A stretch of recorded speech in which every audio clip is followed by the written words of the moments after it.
Le président sud-africain Jacob Zuma a été reconduit hier avec 75% des voix pour 5 ans à la tête du parti au pouvoir en Afrique du Sud, l'ANC, ce qui lui ouvre sans surprise la voie pour briguer un nouveau mandat présidentiel en 2014.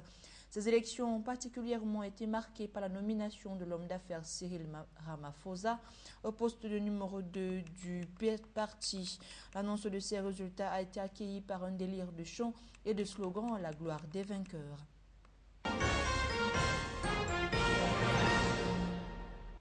L'opposition égyptienne a tenté hier de maintenir la pression contre un projet de constitution controversé, mais la mobilisation des manifestants a été faible.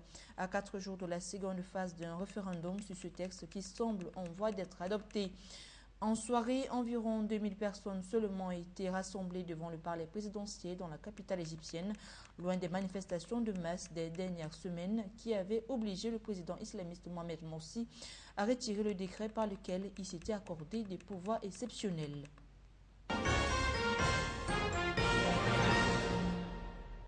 Les négociateurs des deux Soudans réunis à Addis Abeba ont décidé de se retrouver le 13 janvier prochain pour avoir progressé sur quelques points pour régler leurs différends, notamment frontaliers, annonce faite hier par Thabo Mbeki, médiateur de l'Union africaine.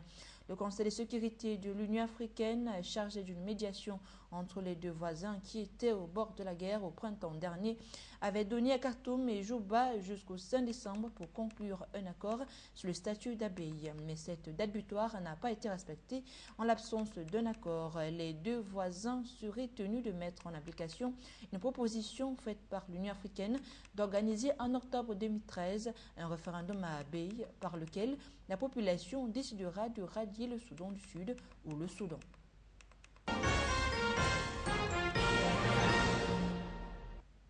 François Hollande se rendra en Algérie pour 2 jours dans le cadre d'une visite d'État qui vise à relancer la coopération entre la France et le pays et ainsi tourner la page d'une mémoire blessée. Les dossiers brûlants du moment seront également abordés, la crise malienne notamment, c'est 50 ans après l'indépendance de l'Algérie.